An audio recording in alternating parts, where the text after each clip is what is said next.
Asanteni sana. Vijana wamesema watatembea na wewe bako kwa bako, kwa sababu umeonyesha kwamba wewe ni rais wa kusema na kutenda. Mheshimiwa Rais, niruhusu sasa nimkaribishe waziri wa masuala ya vijana ambaye ni Mheshimiwa Salim Mvurya ili aweze kuendeleza program. Makofi kwa rais. Makofi kwa Mheshimiwa Mvurya ambaye alikuwa governor wa Kwale, sasa ni waziri. Makofi kwake. Karibu sana waziri.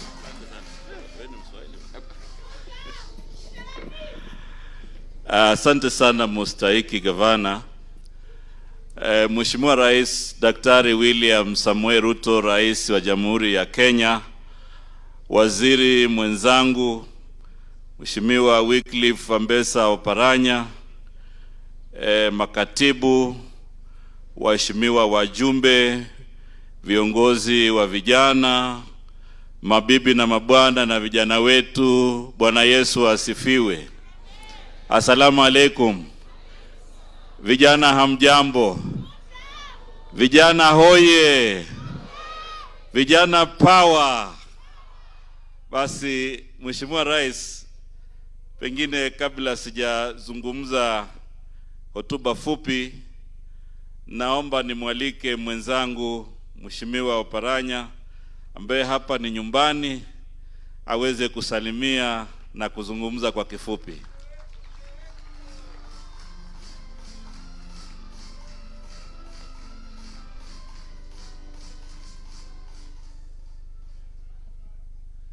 Vijana oye! Naona vijana mmekuja kwa wingi. Mheshimiwa Rais, Your Excellency, the President of the Republic of Kenya, Mheshimiwa William Ruto, my colleague Cabinet Secretary, the Governor of Kakamega County, members of Parliament who are here, permanent secretaries, ladies and gentlemen. Mheshimiwa, hapa ni nyumbani. Ikiwa nyumbani, nataka nichukue nafasi hii pia kukukaribisha hapa Kakamega. Tuna furaha umepata wakati wa kuja hapa kuongea na vijana wetu wa Kakamega na Kenya kwa jumla, kwa hii siku ya muhimu kabisa katika duniani.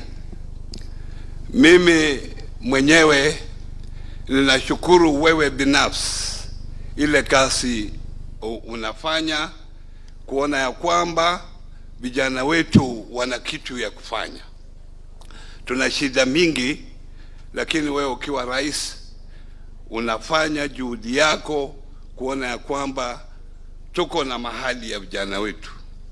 I want to appreciate that, and to the young people who are here, this is an opportunity for you. Take the opportunity that comes your way very seriously, because it will never come again. Being a youth is a transition.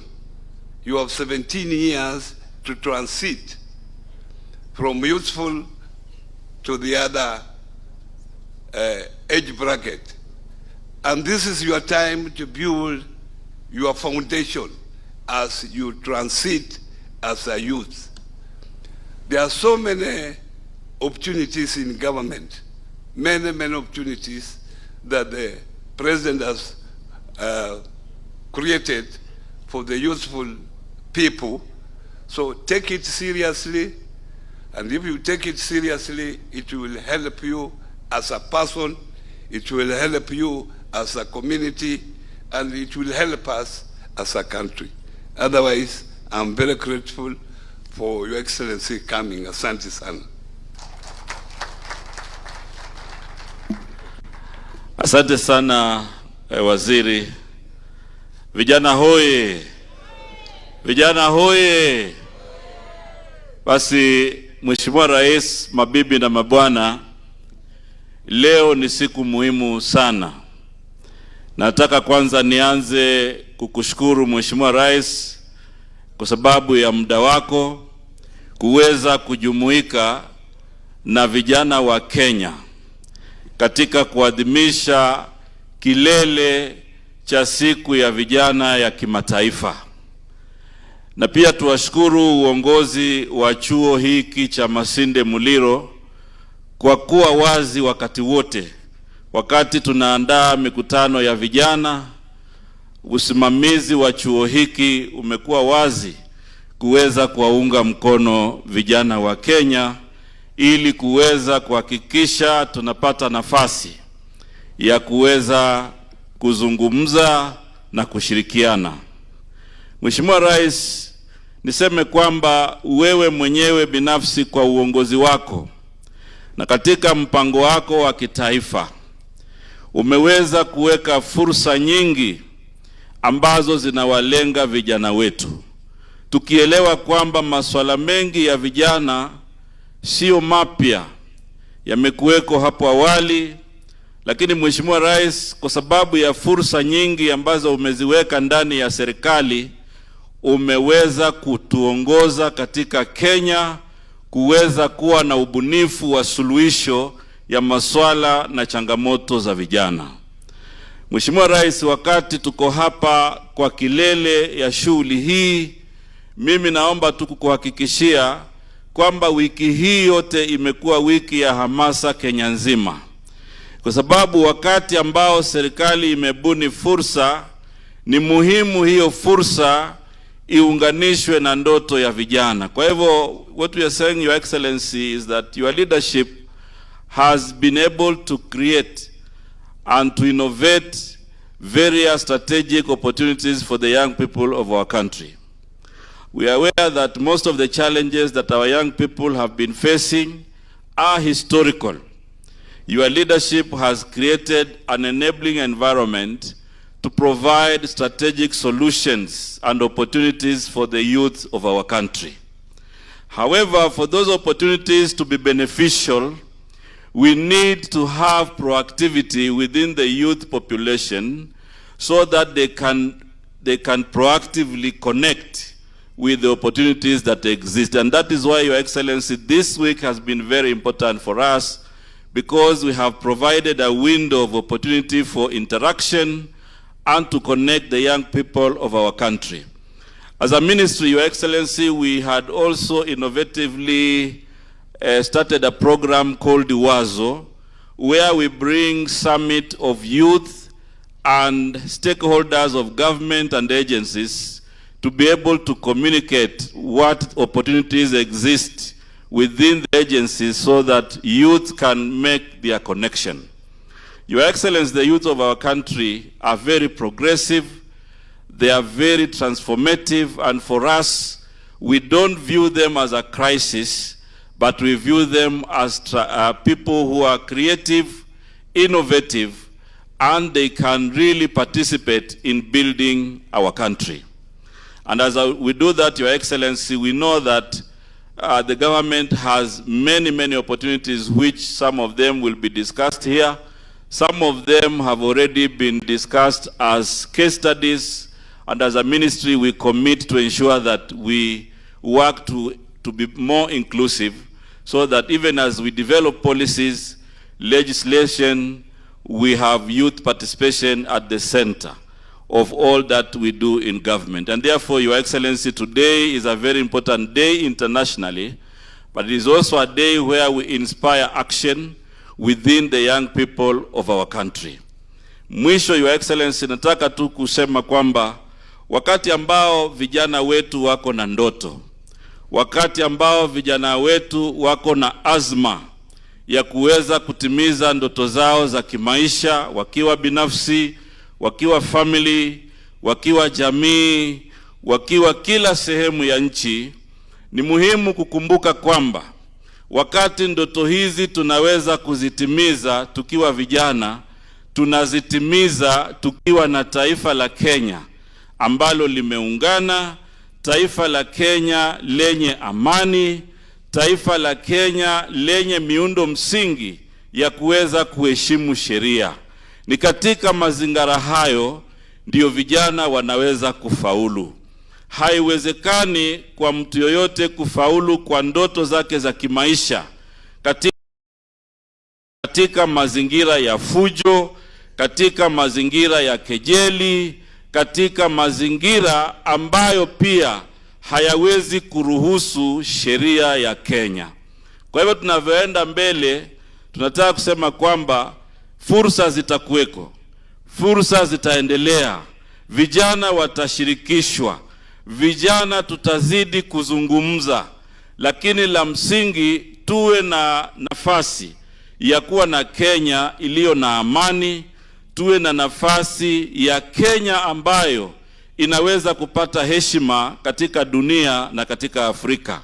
Na Mheshimiwa Rais, uongozi wako umeonyesha dhahiri kwamba sio tu mazungumzo ya changamoto na shida za vijana, lakini mazungumzo ya kupata suluhu. Suluhu zingine zinaweza kuwa zitachangiwa na vijana wenyewe, suluhu zingine zitakuwa za ubunifu. Na ndio maana Mheshimiwa Rais, uongozi wako kutoka nchi yetu iweze kujinyakulia uhuru, umeleta uongozi ambao una ubunifu katika kusuluhisha changamoto za Wakenya. Ni muhimu sasa Wakenya wote tuweze kukuunga mkono, tuweze kuunga mkono rais wetu, ili wakati anakuwa mbunifu kusuluhisha matatizo ya maendeleo na ya kijamii, tuwe na hali ambayo tunamuunga mkono, kwa sababu jambo la kuhakikisha kwamba tunabadilisha yaliyokuweko ni safari ambayo inahitaji ushirikiano mkubwa. Nimeona Fikirini amezungumza wale vijana wa 20th century na vijana wa 21st century. Unajua Mheshimiwa Rais, kuna vijana pia walio staafu. Kama mimi sasa nilikuwa kijana, sasa nimestaafu. Na wengi wameketi hapa walikuwa vijana, sasa wamestaafu. Hiyo inamaanisha ujana ni mpito. Kwa hivyo wakati unapata nafasi ya kuwa kijana sasa, itumie nafasi hiyo vizuri, kwa sababu dunia hii imejaa watu walio na umbea na fitina. Imejaa wengine ambao wakati ndoto yake haitimii, anatafuta kijana ili amsaidie kutimiza ndoto yake. Hata nimeona saa ingine wanasiasa wanakosa dira, wanakosa mtandao, sasa wao wanatumia vijana kulete fujo. Nyinyi vijana mjue kwamba wakati unatumiwa na mwanasiasa au mwingine yoyote kuleta fujo, ujue wewe hautafuti ndoto yako katika fujo. Wewe unamsaidia mwingine kutafuta ndoto yake. Those people who incite our youth to violence, most of them have already arrived at their career. They have already arrived at their destination. Let us not allow the energy of young people, the innovation of young people, to be used by few people to create divisions among our country, to create disharmony, to create violence, because in an environment of violence, we cannot have prosperity. We cannot have our youth to realize their potential in an environment where there's lawlessness, in an environment where violence is encouraged. And therefore, Your Excellency, as a ministry, we are ready to engage the youth. We are ready to ensure we inspire them, we mentor them, we develop their talents, we connect them with opportunities, but the foundation is an environment of peaceful coexistence. And therefore, Your Excellency, I don't want to say much, but I want to take this opportunity to ask all of us to be upstanding as we invite here His Excellency the President to speak and engage the youth. Karibu sana Mheshimiwa Rais. Karibu sana.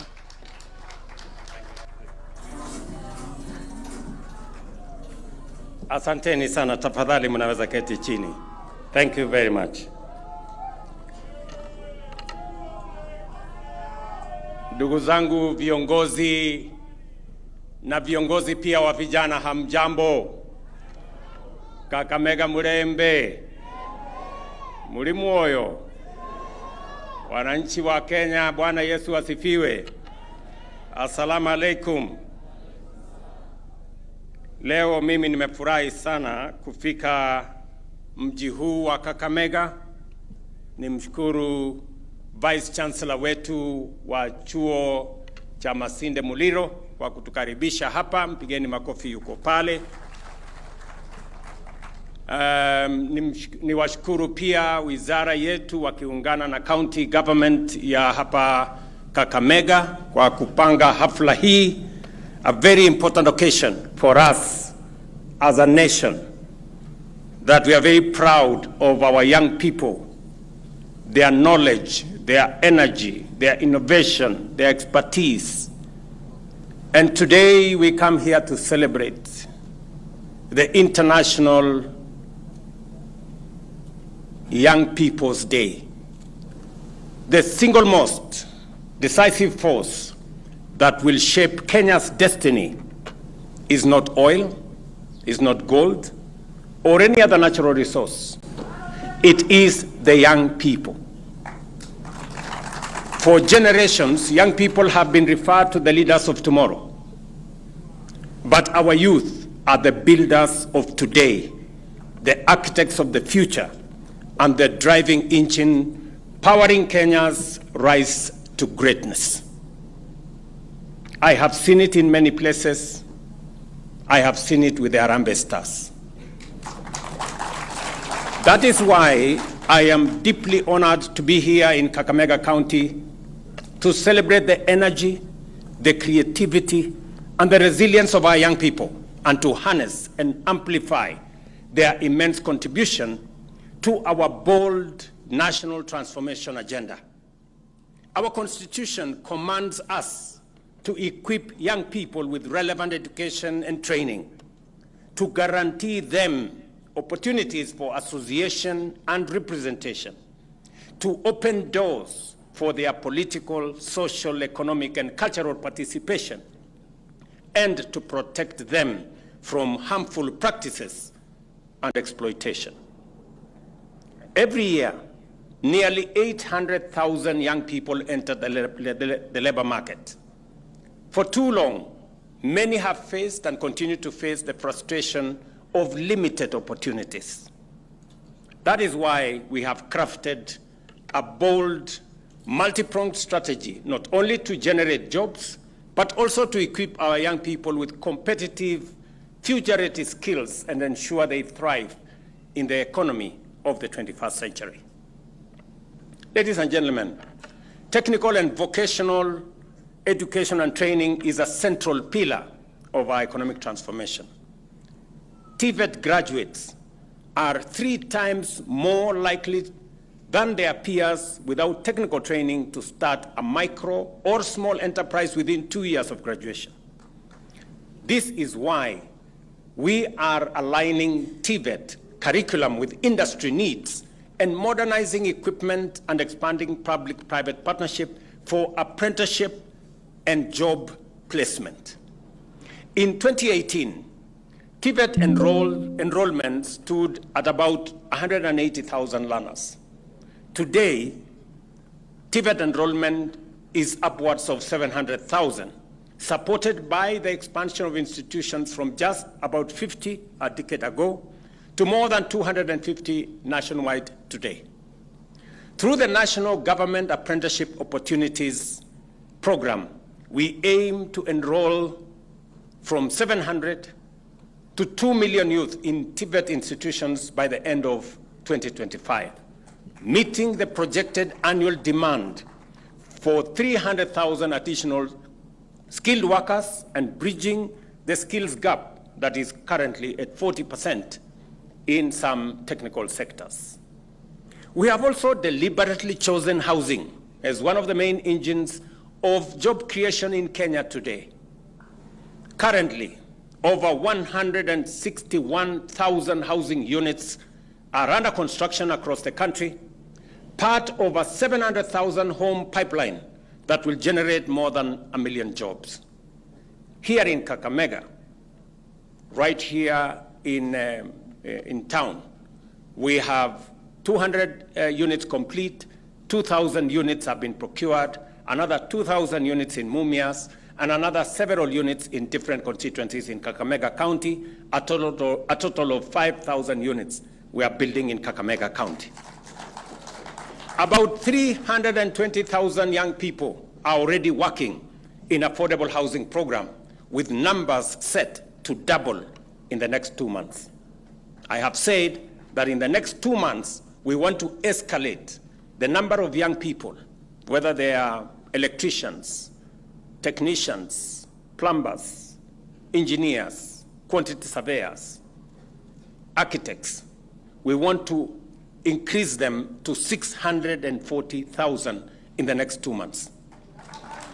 We have already advertised 4,000 internship positions for young professionals that are coming out of universities and our TVET institutions through the Public Service Commission.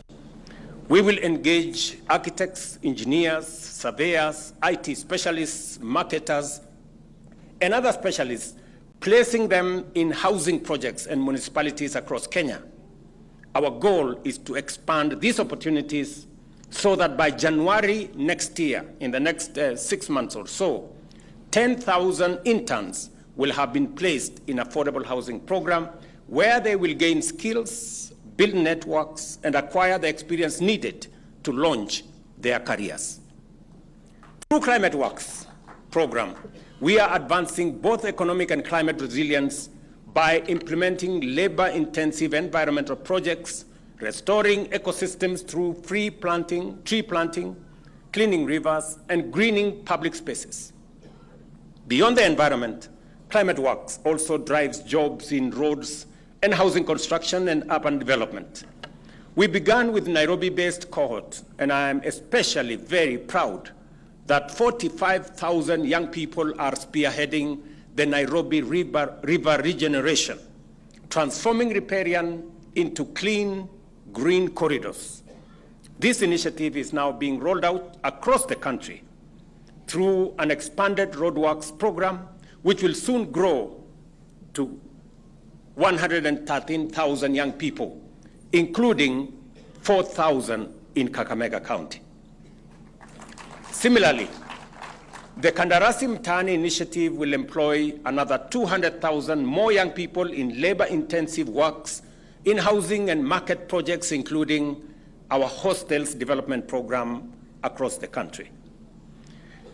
This will also include boundary walls, laying cabro roads, and installing wastewater treatment plants, equipping participants with both income and skills. Ladies and gentlemen, the Financial Inclusion Fund, commonly known as the Hustler Fund, has emerged as one of the most transformative financial inclusion initiatives in Kenya's history, with a direct and profound impact on our young people. Its sheer scale has been unprecedented, with over 26 million Kenyans accessing the fund, making it the single largest program of its kind. Of this, 9 million are repeat borrowers, a powerful indicator of sustained trust and tangible benefits. The fund has so far disbursed 72 billion and mobilized 5 billion shillings in savings. One of the most significant outcomes has been credit empowerment. Through the Hustler Fund, 5 million beneficiaries have improved their credit scores, a game-changing development for young people who previously had no credit history or had been blacklisted in CRB. Many are now eligible for larger credit-rated loans of up to 150,000, enabling them to invest in stocks, equipment, or business expansion. We are also committed to promoting orderly labor mobility through our global labor mobility strategy, ensuring Kenyans can take up jobs abroad in safe and decent conditions. Over the past 2.5 years, 430,000 Kenyans have secured employment overseas through the Kazi Maju program. We are negotiating bilateral labor agreements with various governments to safeguard our workers and align their skills with high-demand markets. Through the WESO Fund, we are financing air tickets, visas, and settlement costs for Kenyan youth taking up jobs abroad.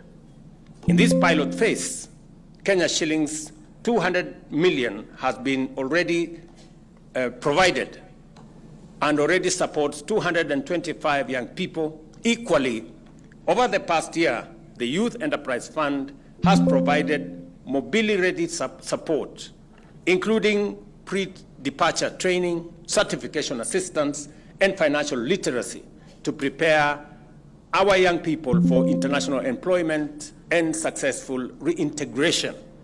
And the Youth Fund has disbursed 244 million, enabling 2,271 young people to secure jobs in various countries abroad.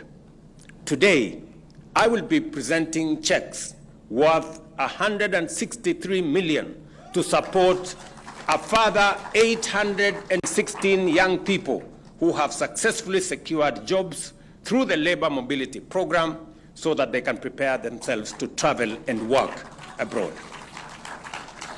Ladies and gentlemen, the Kenya Youth Employment Opportunities Project was a 5-year World Bank funded government initiative implemented between 2018 and 2023 to increase employment and income generating opportunities for young people across the country. The project directly reached over 310,000 beneficiaries and facilitated the development of 50 new trade testing standards. Many of these young people have gone on to create jobs and earn sustainable incomes through enterprise establishment with the project's support. Building on this success, the successor initiative that we have now rolled out, the National Youth Opportunities Towards Advancement Project, commonly called NYOTA, has rolled out Cycle 2 for business support in all counties, attracting over 1 million applications by close of the application period on 15th of May 2025. NYOTA aims to enhance youth employability, expand access to employment, promote savings, and strengthen youth employment systems and project management. Its implementation and interventions include training 600,000 young people to access government procurement opportunities, commonly known as ACBO, providing 110,000 young people, entrepreneurs with business development services, market linkages, mentorship, and financial support. NYOTA is enrolling 90,000 young people in on-the-job training, with applications currently open through the *254# financial inclusion platform until Friday, August 15th, which is coming Friday. We will also certify 20,000 through the recognition of prior learning framework and help 190,000 young people join the NSSF Haba kwa Haba savings scheme. In every ward across Kenya, and I want you to listen to this carefully, 70 young entrepreneurs, 110,000 in total, will each receive a grant of 50,000 shillings in startup capital under this program. I am pleased to report that the first phase of 54,000 young people will receive their 50,000 business startup capital next month, paving the way for their skills training to commence at the same month. Our Kenya Jobs and Economic Transformation Project, worth 20 billion, is also poised to support 42,000 enterprises, 600 business clusters, providing financing and facilities to scale up youth-led ventures. The Center for Enterprise, in partnership with Germany, will train young people in high-value industries at 6 special economic zones that are under construction. To further support youth-led enterprises, We shall, before the end of this financial year, launch the Youth Enterprise Investment Bank, capitalized at $9.75 billion to provide financing, credit guarantees, and capacity building for young people in enterprise. On the digital front, our digital superhighway agenda has reshaped Kenya's economy, placing technology, innovation, and youth at its core. We have expanded digital infrastructure by over 24,000 kilometers of fiber, linking urban centers to remote villages. In 2022, public Wi-Fi hotspots were rare. Today, 1,494 free public access points empower traders, students, and innovators across Kenya. Through the completion of the 316 digital hubs and the ongoing construction of 404 more ICT hubs, we are equipping young Kenyans with the skills to thrive in a rapidly changing world with digital jobs. Over 1.9 million youth have been trained in digital literacy, with nearly 300,000 securing digital jobs across through Ajira, Jitume, and BPO services. Ladies and gentlemen, these programs form the engine of a youth-powered economy. They are the pipelines of opportunity and demonstrate our unwavering belief that when our youth rise, Kenya rises. With determination, hard work, and focus, we can indeed realize our overarching objective of creating at least 1.2 million jobs annually. Let me stop here because I want an engagement with the young people. I did ask the organizers that maybe we should have a fireside chat here, or maybe an engagement, because I want to listen to some of the young people in this audience have to say. And I want to answer some of their pressing questions. And I want to engage so that we can take our country forward. We want to have an informed conversation. You know, we do not want to engage in rumors, in propaganda, in fake news, in distorted issues. We want to engage on matters that are important to the young people of our nation. Because I have said before, and I will repeat again, as a country, our greatest asset, the biggest asset we have in Kenya, is our human capital. And that human capital, the biggest portion of that human capital is the young people of our nation. If we are to succeed as a country, we can only succeed if we bring on board the largest sector of our society, the people with the energy, with the innovation, with the talents, with the expertise, with the knowledge, the young people of our nation. If we bring them into the equation, and if they influence how we go forward, we will succeed as a nation. And that is my mission, to make sure that we put the young people of our country at the center of our planning, of our policy, of our legislation, of our progress. That is how we are going to succeed as a country. And this moment, this day, the International Youth Day, provides us with that opportunity for us to engage with the young people of our nation. And I am looking forward to that engagement so that I can explain to you what we are doing. You can ask me the questions on what we are doing so that we can have an engagement that is mutually beneficial, both to you as the young people of our nation and to us as the leadership of our country. Thank you very much. and God bless you.